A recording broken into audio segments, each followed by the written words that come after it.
thank you all for coming tonight. I want to ask in the first place, how many of you had heard the term the 5-needle protocol, the 5NF? Anybody? 5NP. Anybody heard of that? Good, then we're all going to learn a whole lot, because I hadn't either. So I'd like to introduce...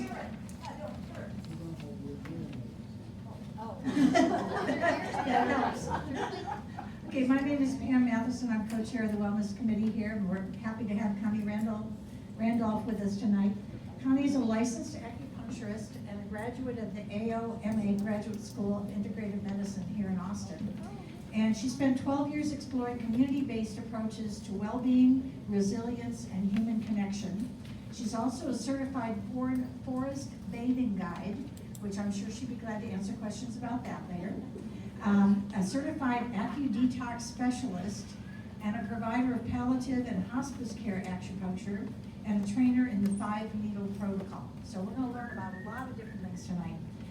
She focuses on how simple embodied practices like breath, touch, movement, stillness, sound, nature, and mindful awareness can help people reconnect with their own experience, their own intuition, and the capacity for self-discovery. Some of you may know that her mother lives here in Westminster, because you see her all the time running through the bistro, or actually walking slowly. She's also facilitated some webinars here in the past. She believes that paying attention before crisis demands it is one of the most practical and life-affirming skills we can cultivate. So take it away, Connie. Can you hear me? Would it be easier if I stood up higher? I'm kind of short. I'll stand up here. All right. My practice is very much a non-verbal practice. I'm used to working with groups of people, but I don't usually say anything. So this isn't a huge room, and there aren't tons of you, and I know all of you. Nonetheless, I always carry around in my pocket a few mindfulness tools, and I thought you guys might help me get grounded and a little bit more present before I start tonight. So here's one of my favorite mindfulness tools, my hand. If you guys want to go along with me, we're just gonna put your hand out in front of you and use your other hand to trace along the outside of your fingers, inhaling till you get to the top, and exhaling till you go down into the valley. So I usually inhale through my nose, and exhale through my mouth. So it's in, in, in.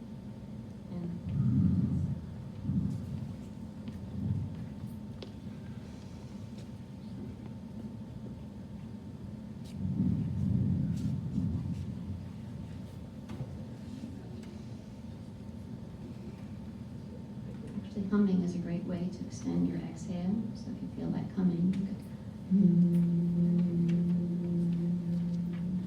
come around to the other side.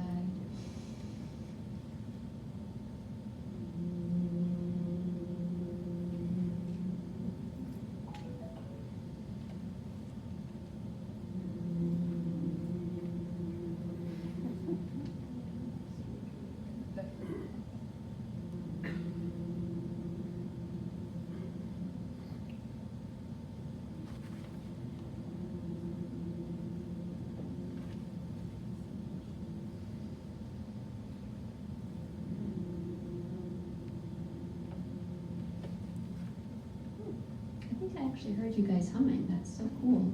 People don't usually do that with you. It's kind of like going to an Om chanting. There's a lot of power in an Om chanting. Has anybody ever been to one? Yeah, they're pretty cool. Yes? Can't hear? Everyone has a hearing problem. Hold it closer. Oh, there you go. Sorry. So, I notice funny things things when I do this, silly things, right? Which is fine. The whole purpose of this is to distract your mind from planning and worrying and whatnot.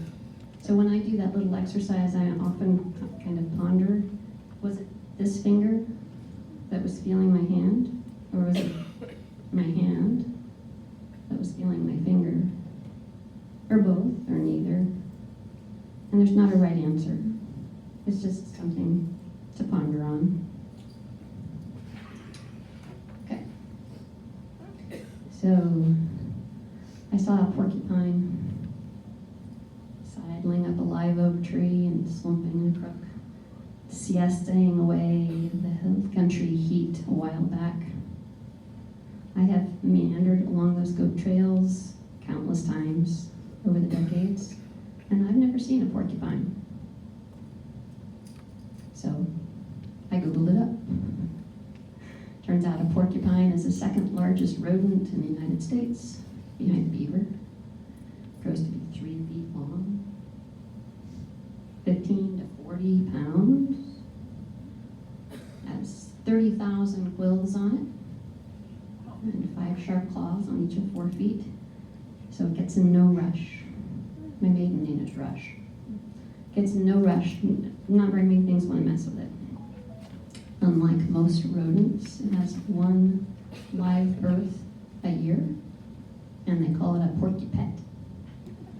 And when you have a group of them together, they call them a prickle. So you have a porcupine begets a porcupet, and when they gather together, they become a prickle. This just made me giggle. So I started searching a little bit more. I was curious, what do other groups of things have names? And I discovered that collective nouns, or nouns of assemblage, joined the English vernacular way back in the middle of the 1400s. In fact, it was quite a fad among the British noblemen at the time. There was a book published called the Book of St. Alban, published in St. Albans, Hertfordshire, on the campus of St. Albans High School, where I would go to school for kindergarten transition and first form some 500 years later. It's just a piece of synchronicity that gets my attention, right? Like, how cool is that? So, this book was a book about hunting and hawking, I guess what all the posh noblemen did at that time. And it has all kinds of collective nouns for critters. So you have a prickle of porcupines. And it does occur to me that would be good for a group of acupuncturists too. But you get a shrewdness of apes, and an intrusion of cockroaches, and an obstinacy of buffalo, and an unkindness of ravens, or crows, or blackbirds, because blackbirds were associated with death at the time. And round about the same time, there was a book of courtesy that gave collective nouns for human critters. So that one gave us an impatience of wives, and a sentence of judges, and an expectancy of midwives, and an exaggeration of fishermen. Yeah, I get it. I mean, how many people have heard these words? Not many. But according to the Oxford Dictionary, English is unlike Spanish and French and many other languages in that we have no recognized governing body for who gets to say what is and is not a real word. They get made up, and people use them a lot. Maybe they get their time in the limelight. Maybe they even get a line in a dictionary. Think Google, Venmo, Lyft, Zoom. I mean, we all use all kinds of strange words these days. But, you know, the collective nouns influence the way we understand the energy of a group of beings. So I decided I'd make one up for the groups of people that sometimes judge me and join me in a place nearby to engage with a mindfulness practice, the likes of AcuTonics5NP, AcuTonics. Same thing as NADA, same thing as, like, there's so many words for this very simple protocol. Or maybe they join me for a little bit of Qigong, or maybe some meditation. Always really, really simple tools that are easy to do wherever they happen to be. Oh, I'm supposed to be changing the screen, aren't I? No? Oh, there. So,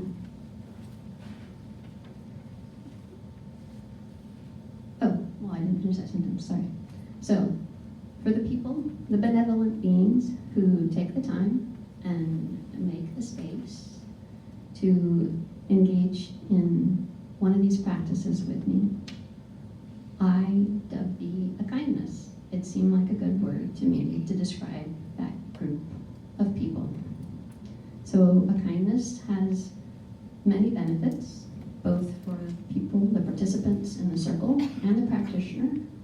But over time, that energetic vibe ripples out, like a pebble in a pond, and washes over everybody that comes into contact with the people in the kindness.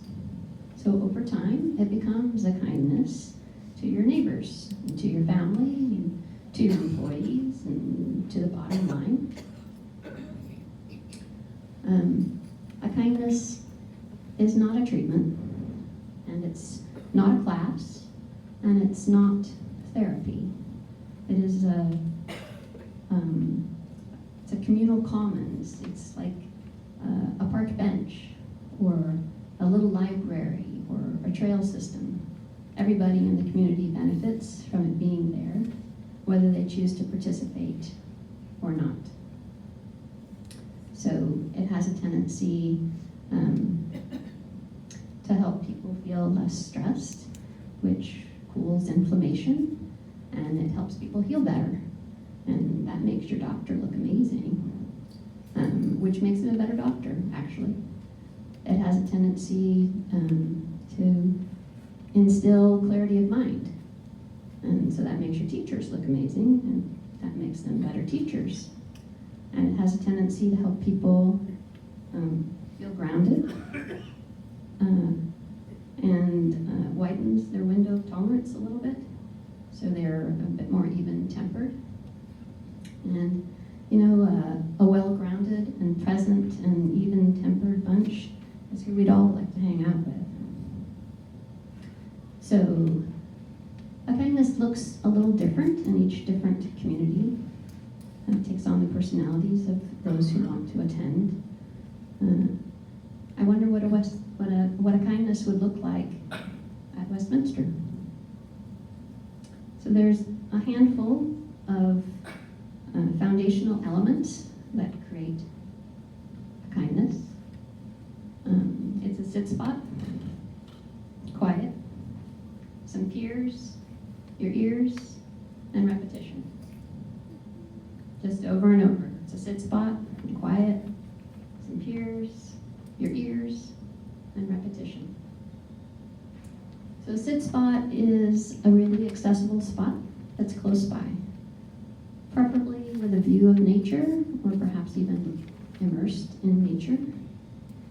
Ideally, it's not someplace people have to travel to, worry about transportation, worry about traffic, worry about parking, worry about finding somebody to care for anybody they happen to have to care for, right? Because you just bring them along if you're right here anyway.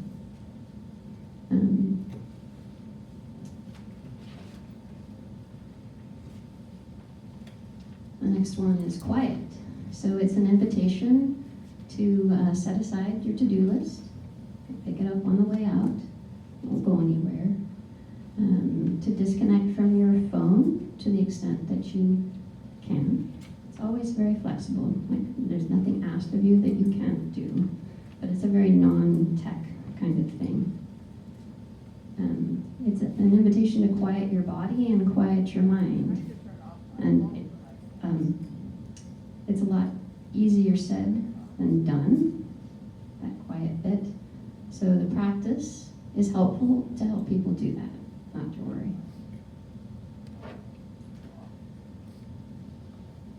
The next component is peers. Peers is having other people with you. We are human critters. We require connection in order to thrive. There's a good deal of research to show that group treatments are more effective than individual treatments for chronic disease. Things like heart disease and weight loss and smoking cessation and chronic pain. Anything that you have for a long time really benefits from being treated in a group. There's a lot to be said for camaraderie and having more patients or patients or participants in the room than doctors or practitioners is actually very empowering. It evens out the power differential to hand you back a little bit of agency to, don't have to give away all your agency. So the next one is ears. So your ears in this case is a little bit of a metaphor. All of your senses are very helpful in a grounding protocol. So your sight and sounds and smell and sensations are all really good ways to help get your body regrounded. Those components are all part of Qigong, which is sort of the self-care arm of acupuncture anyway.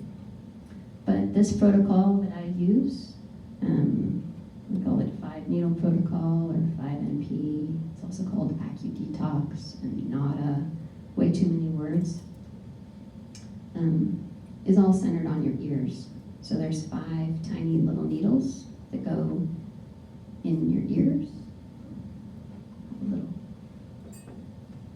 Come up and see this if you wanted to later. Here's a little tiny model of how they go in there. The needles are really, really tiny, about as big around as your hair, and they just barely go into the skin. And I twist it a little bit, and that wraps the nerve fibers, the fascial fibers around the needle, and it stays in for the most part. If it doesn't really matter. If people don't like needles, we can have little tiny magnetic beads that I just tape on there, or all the points are always in your ears all the time, and they can be activated with your own fingers. So just running your finger around inside it like you're going around in a conch, and taking your finger and your thumb and rolling it like you're separating dollar bills all the way around on your earlobes. And you can yank it down and pretend you're one of those Indians in the National Geographic in the Amazon with those big plugs in their ears. You can yank them back, pretend like you're Dumbo. You can yank them up, pretend like you're Spock. Just keep working them over for a minute or two, and when you quit, your ear's usually kind of red and it tingles. And I, anyway, feel all the little hairs on my arm go all the way down my back. It's a great way to reset your nervous system. So your vagus nerve innervates the concha, the bowl part of your ear here. And your vagus nerve is what tells your brain, all right, either you're safe, you can excrete some enzymes and digest your food and chill out, or you're not safe, you are very stressed, and I better send all of your circulation to your arms and your legs so you can run or fight. We live in a really hyper-stimulating, loud, busy world. So many of us are kind of stuck in that fight or flight thing. And it's really helpful if you can reset. So the ear is also a microsystem in acupuncture. So you're effectively treating your entire body by just putting the needles in your ears. There's lots of microsystems in acupuncture. Some people just needle your hands. Community acupuncture would just needle from your elbows down and your knees down. Much more practical. But protocol is in your ears, partly because it's very accessible. I don't have to ask anybody to get disrobed in any form or fashion. I don't have to take off your shoes. Other than people who wear a hake and their head is covered, most people don't feel frightened by their ears, which isn't true. Like if you put needles on somebody's back and they can't see what's going on, it's a very vulnerable position if you've never ever had acupuncture before. So this simple protocol in your ears, to me, is a lovely little amuse-bouche, a taste test of acupuncture. It's always done in a group of people. You're sitting up. It's kind of nice in a zero gravity recliner, but you're sitting up. You can keep your eyes open and watch the whole time. You can watch other people get needled before you do. You're very free to say, and just get little beats. Or I also have this other tool. So that was the other word on the flyer. AcuTonics is when I use tuning forks to activate points. So I find these to be a really lovely amplifier. We live in a music town, right? So acupuncture needles effectively set off a little tiny electric wave in your body, but it's tiny, and if you've never had acupuncture before, it's pretty easy to ignore it.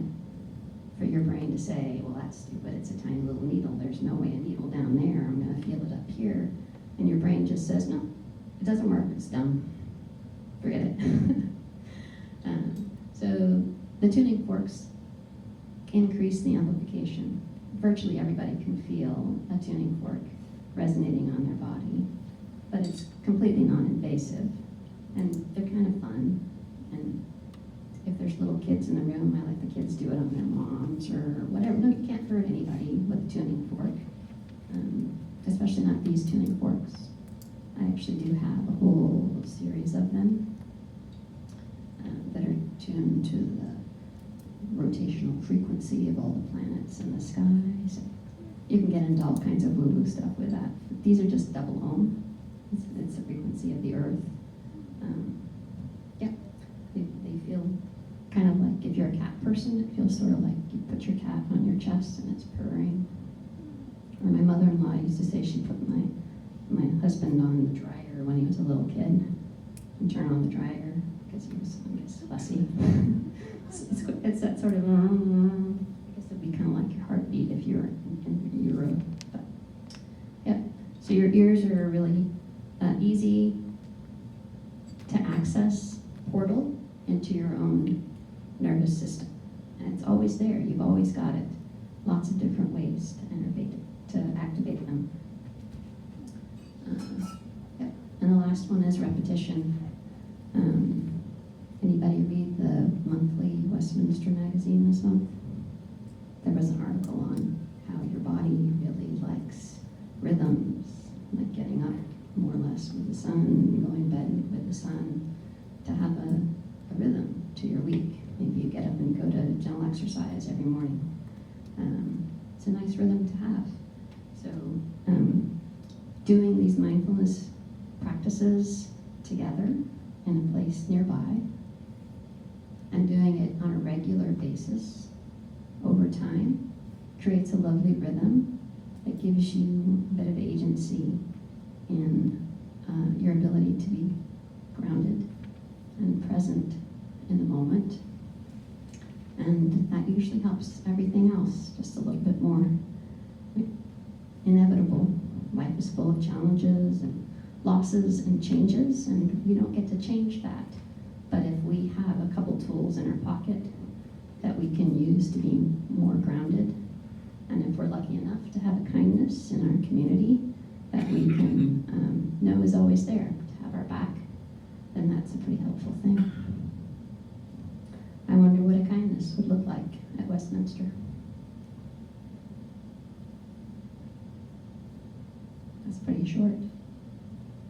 Does anybody have any questions about anything? I am an acupuncturist. If you just have questions about acupuncture or cupping or moxibustion or tai chi or herbs all of those things are also things that acupuncturists, especially in Texas, are trained in and do all the time. But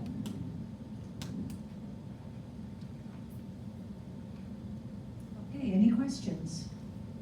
Lots to think about.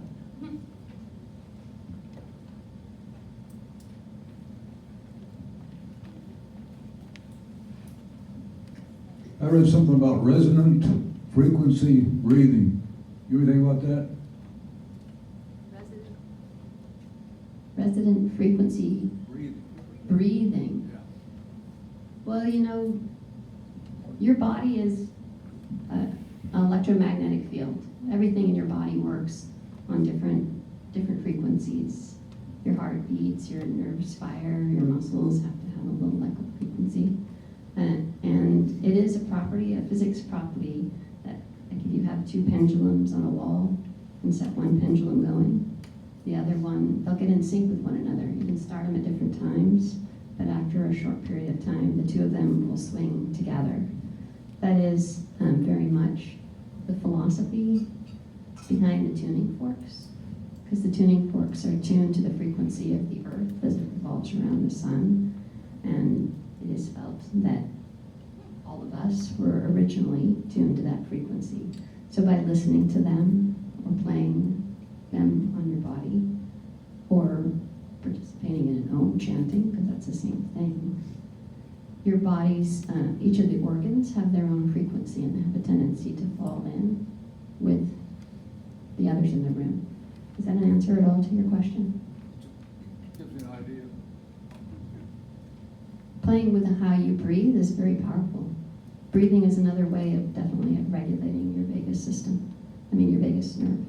So you can, play with breathing in to 5 counts and holding it for 5 counts and exhaling for 5 counts and holding for 5 counts. Or some people, the basic philosophy on if you inhale more than you exhale, it will warm you up. And if you exhale more than you inhale, it will cool you down because the oxygen is giving you energy and energy is heat. We're talking about quantity versus frequency, or number of times, how frequent the breathing. I'm talking about the amount of time, yeah. Sometimes you kind of do it in pulses. Can you explain a bit about the forest bathing guide part of your life? So, forest bathing is a lot like acupuncture in that it's, especially this kind of acupuncture, it's all about getting grounded. I have on my toe feet today, my toe shoes. I often walk on the trails that way. It's very invitational. So it's an excuse to slow down, disconnect from your technology, and spend a chunk of time either sitting or walking very slowly in a natural setting. And it could just be like the courtyard, and to see if you can really get lost in how the light shines through the leaves at a certain time of day. I think there's a lot of value in that also if you do it at the same time of day every day for a month. And it helps you realize that the sun shifts and there's the flowers are at different stages of their blossoms, and it's an exercise in feeling small in our great big world, seeing the cycle of the natural world and realizing that if today seems really awful, tomorrow will probably be different. Yeah.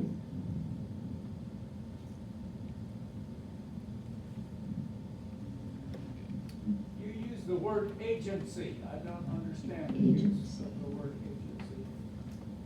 Agency. Well, that's a good question. I have to look it up. To me, agency is not looking to somebody or something else to fix everything. To realize that really close attention, and it takes some time, but our gut instincts can tell us a lot about what we need, what situations, foods, relationships, activities are actually nourishing to us versus draining. And then, I think it was Viktor Frankl who said that the only thing they can't take away from you is your ability to, how you react to the world around you. That's a very loose paraphrase, look it up. And he was in a concentration camp in Germany, so he had it all a lot worse than most of us do, at least right now.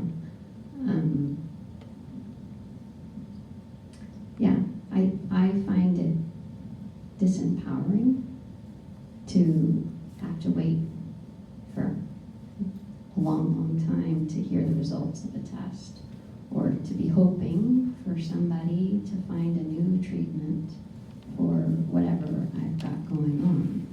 And it isn't that we don't have amazing medicine in the world, but we also are the only ones who know ourselves the best. So listening to what your gut tells you is super important. It's why I became an acupuncturist, yeah. But this is definitely not my first career. I used to be an economist, a finance person, fill out your I-9 and pencil, and you can't scribble that out. Don't compare your wages with somebody else's. You have different deductions. It wasn't a job that I enjoyed, but it's what I did. And I was always frustrated that I couldn't get doctors to validate my sense that it was how I processed the world that sometimes made me not well. So I got an ulcer on my eye, and it wouldn't go away and wouldn't go away. I went to eye doctors probably 10 times over 3 years. Just kept coming back again. And they told me all kinds of frightening things. And then a friend drugged me to an acupuncturist with me saying, yeah, right, stabbing needles in me is really gonna do any good. And I didn't understand very many things that Dr. Ho said to me, but I did hear at the very end when he said, it always happens when you're mad.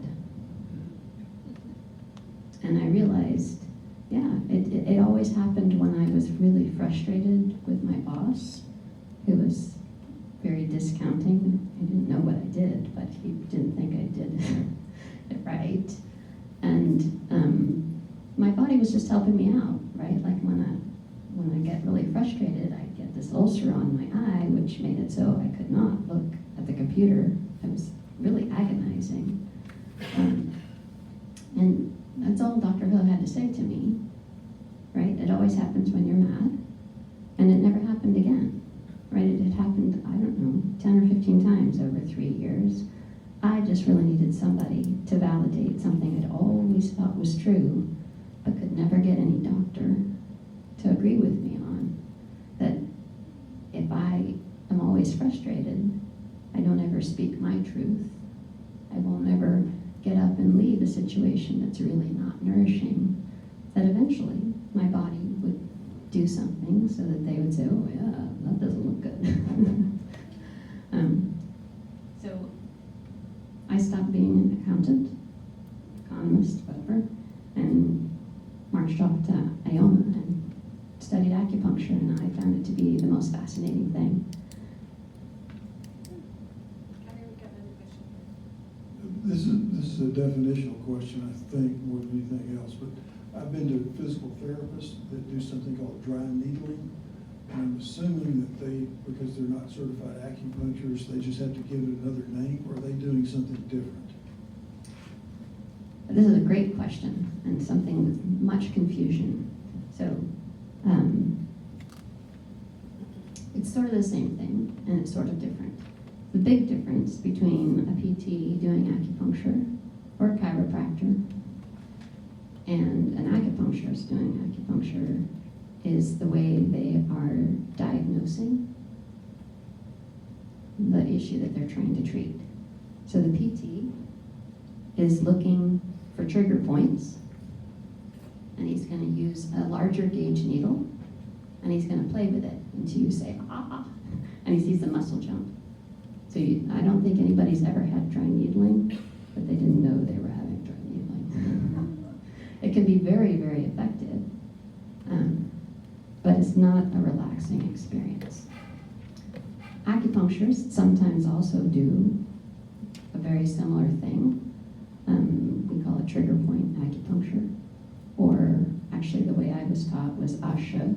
It's an asha point, which I shouldn't say this out loud because there are people in this room who speak Chinese, but I was told that asha meant ow.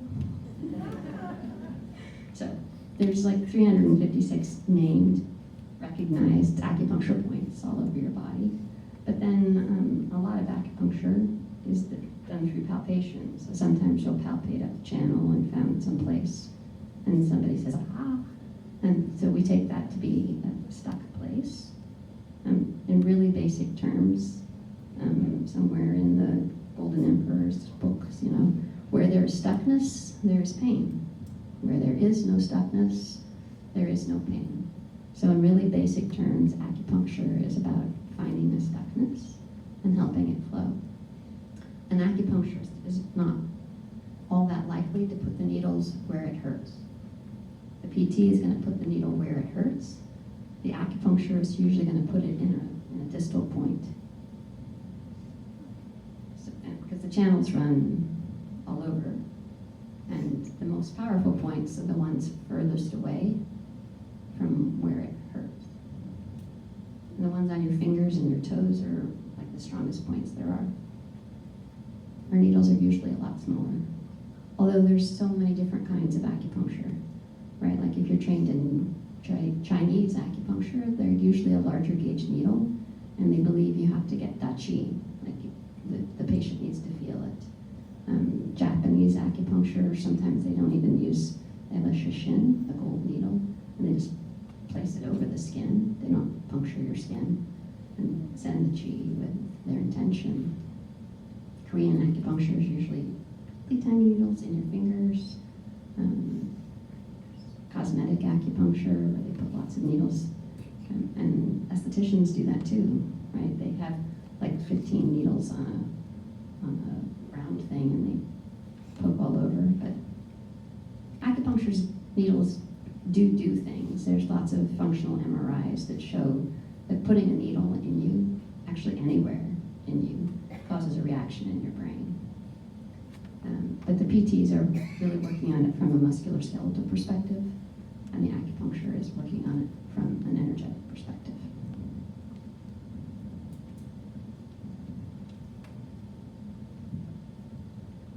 I'm not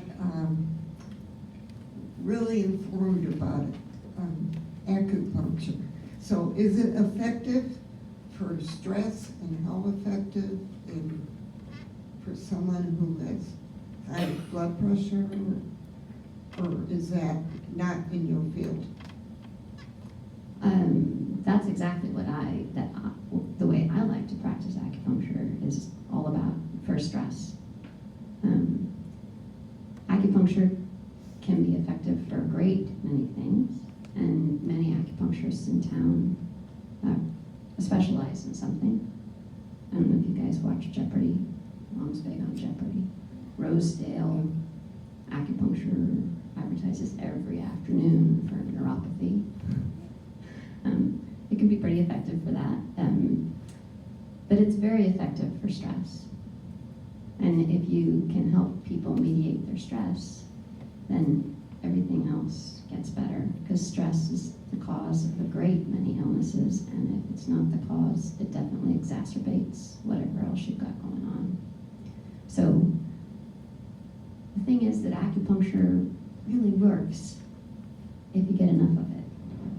It's not really a one-time thing. I mean, coming to a kindness once is a lovely way to see, oh, those needles don't really hurt, and nobody has blood shooting out of their eyes, and there's a lot of people don't like needles, which is why I have tuning forks and I have beads, and because if my tool frightens whoever I'm working with, that's just going to make their stress go up. It's not going to work to make their stress go down. But another reason that I really like to do things in groups is that it makes it really economical to go a lot. So depending on how stressed you are, how much your stress is interfering with your ability to live life the way you'd like it to, has a lot to do with how often you need to come. It's called AcuDetox, this thing in your ears, because it was first used in the 1970s in the Bronx, New York, to help people detox from methadone, from heroin, but then off of methadone. So in a detox unit, it's usually done every day. And I've done it in a lot of places around town. It's just every week, but they're bringing me in. I have a question. I'm a regular blood donor. I'm on my 25th gallon right now. And I've been donating since I was a freshman in college. So when we do our pre-testing, they ask, have we had acupuncture? And if we say yes, then we have to be deferred for a certain number of days. And I wondered if you know why that is. I don't have the foggiest idea why that is, but that's really interesting. I'll have to look that up. Maybe they're afraid of some kind of infection or transmission of something from the needle to the skin. I don't know. I'm assuming you would use sterilized needles, but So that is actually a really good question. Our needles don't ever go to an acupuncturist that's not using single-use sterile needles, right? Everything in this package gets used on one person. If I don't use them all for some reason, they go straight in the sharps container. I got my license in 2015, and at that time, my board exams still asked me how hot you had to get the thing in the office to sterilize a needle. No, like we don't. In the United States, we're all using single-use needles. But the blood bank might not know that. There's a lot of misinformation in the world. yeah, I'll have to ask them next time. See if they probably will say they don't know. They're over there, We Are Blood. Yeah. I'm really curious now. I'll have to ask, see what I can find out. Any other questions?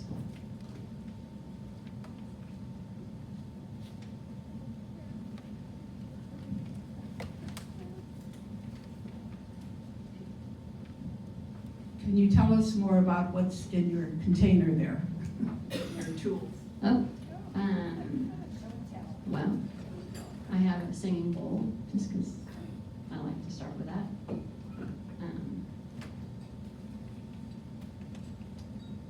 So,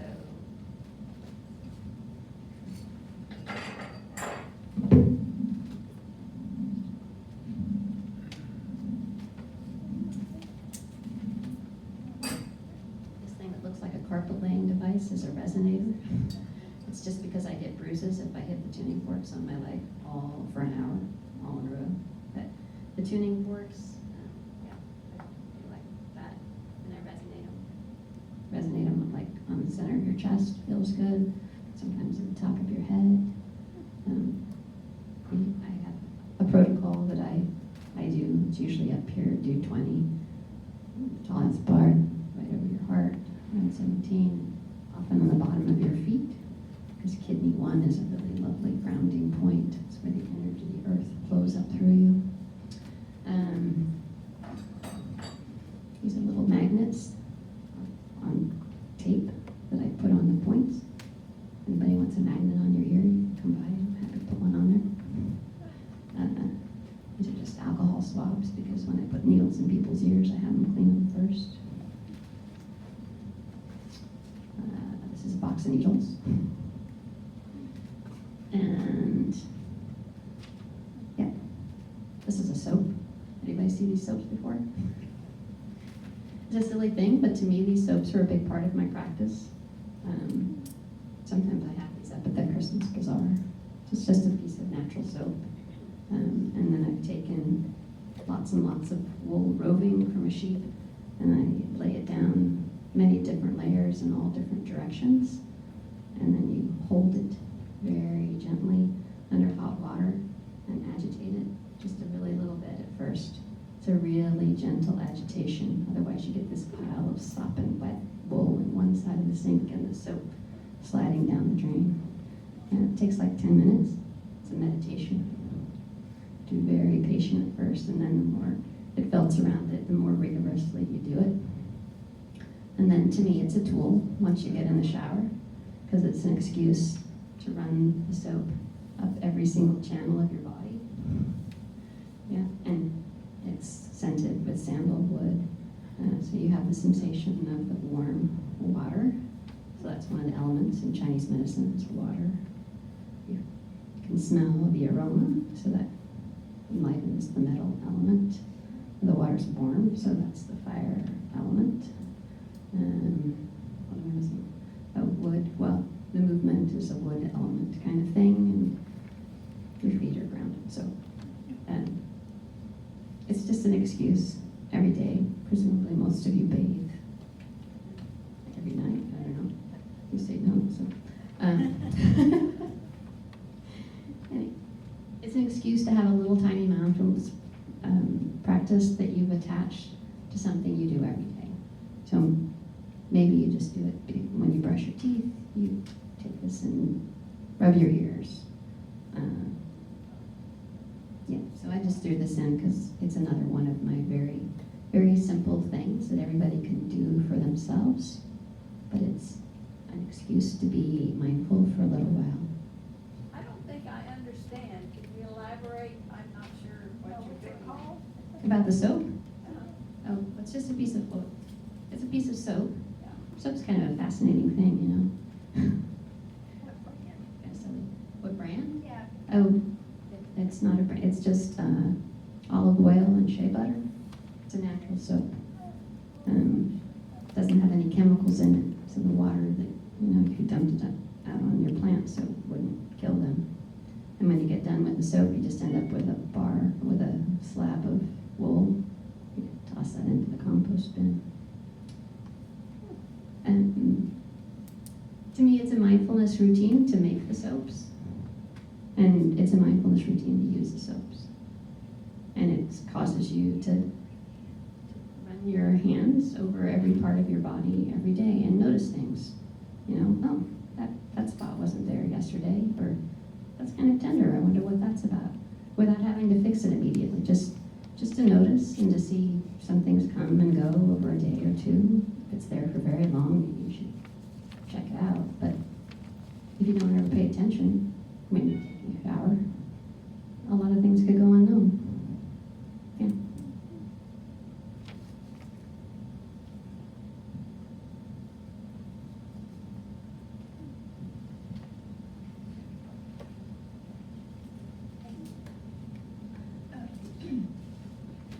Do you see acupuncture as working in concert with Tai Chi? Yes, very much so.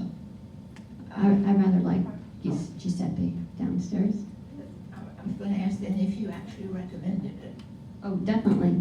Qigong and Tai Chi are the same thing for all practical purposes. Qigong is breath and touch and movement and meditation.